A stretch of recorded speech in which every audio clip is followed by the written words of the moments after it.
The summer air at Barcelona's training ground was heavy with expectation and the faint scent of freshly cut grass as whispers of a headline-grabbing transfer floated through the corridors of the club. After all, this is a club whose very name is synonymous with footballing grandeur. Anything less than a statement signing felt beneath its storied legacy. But beneath the applause of hopeful fans lay a more sobering reality. Years of restrictive finances, coupled with a board unwilling to gamble recklessly, had cast a shadow over the club's ambitions. The corridors of power in Catalonia were suddenly punctuated by budget spreadsheets rather than the echo of triumphant cheers, and as the days ticked by, it became painfully clear that Barcelona's pursuit of marquee names was running into roadblocks. With rivals circling targets like Luis Diaz, now reportedly under Bayern Munich's crosshairs, every scouting report felt laced with tension. Would Barca secure the reinforcements they desperately needed, or would they return to camp empty-handed? In times of financial drought, Barcelona has always found shelter under the shade of its prodigious youth. Even when Ousmane Dembele's injury plagued second act faded just as he rediscovered his spark, the club's pulse never truly faltered. Lamine Yamal's meteoric rise filled the void with verve and vibrancy. It was as if Barca's academy, La Masia, took pity on its beleaguered first team, whispering, "Fear not, there's always another star in waiting." And so, as the first training whistle of Prison pierced the dawn, all eyes turned inward to the spine of rising talents who might just write the next chapter of Barcelona lore. Word spread swiftly through the camp. Mundo Deportivo had spotted him. At the tail end of last season, Hansi Flick, Barcelona's man in the technical area, had paused mid-drill, transfixed by a 17-year-old named Pedro Fernandez. By all accounts, Adro, as he's affectionately known, moved around the pitch like a dervish of sheer grace. The ball seemed to cling to his feet with the devotion of a moth to flame, and every touch radiated the sort of elegance that commands attention.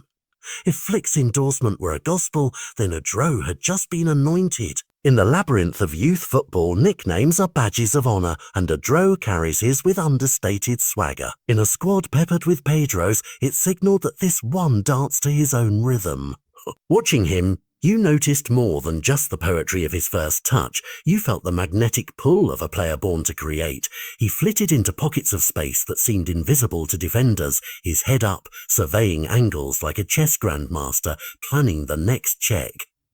Yet what truly set him apart was versatility. One moment he dropped deep as a false nine, inviting opponents into a trap. The next, he darted wide, a winger lashing into space. Flick's mouth curled into a knowing smile. Here was a Swiss Army knife, but crafted in Camp Nou blue. Underneath the silk-gloved finesse lay a multitude of talents waiting to unfurl. His dribbling was less about flashy step-overs and more an intimate dance with defenders, slipping through gaps like liquid light. Each stride spoke of confidence, every feint a calculated whisper, "You won't keep me." Even his free kicks shimmered with promise. Barcelona's first team, starved of set-piece magic, could scarcely believe their fortune. Here stood a player whose dead ball strikes curved with the inevitability of a summer sunset, promising goals at a moment's notice.